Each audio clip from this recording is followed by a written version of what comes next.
Hello, it's a rather glorious Thursday the 19th. I'm FxPlew and this is the market brief. Now we have the MPC rate decision today and rather a lot has changed since their last meeting. Back then many economists were expecting at least 2 rate cuts this year. That is no longer the case. With oil over $100 a barrel, the entire outlook has shifted and some MPC members will be rightly concerned about the secondary effects where wage inflation may rise again in another doom loop for growth.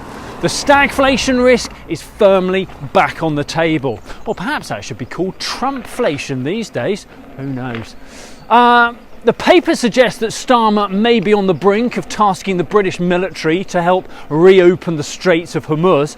Yesterday's attack on the South Pars gas field pushed prices up once again, and oil hit a new recent high of $108 a barrel. Now, there has been widespread reluctance from the G7 to join the US-Israeli attacks, but maybe a defence against inflation is finally the angle they need to redefine their terms of engagement and mobilise forces. You just never know in this day and age, do you?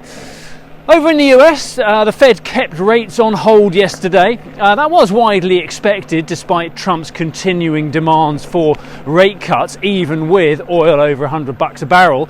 Powell confirmed that he will not be stepping down until the ongoing investigation into the Fed is complete, though. Dear old Donald will not like that one. E.J. Antoni has been on.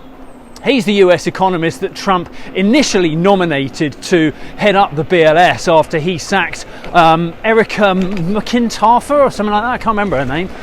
The one that was rigging the jobs data last year. Antoni's view is that the US economy will not handle $100 a barrel for oil, and I'm sure that chat will give Trump a little reminder about why he unappointed him as nominee. But it is another friendly reminder for Warsh. He will have his work cut out as the next Fed chair. Trump's puppet will be expected to cut rates, but there will be still some lingering grown-ups on the Fed who will continue to vote against rate cuts.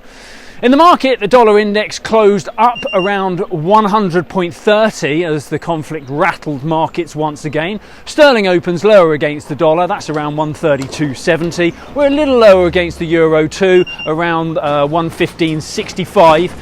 And euro dollar is down around 114.70 on the open this morning. Right, that's it from me. Have a great day.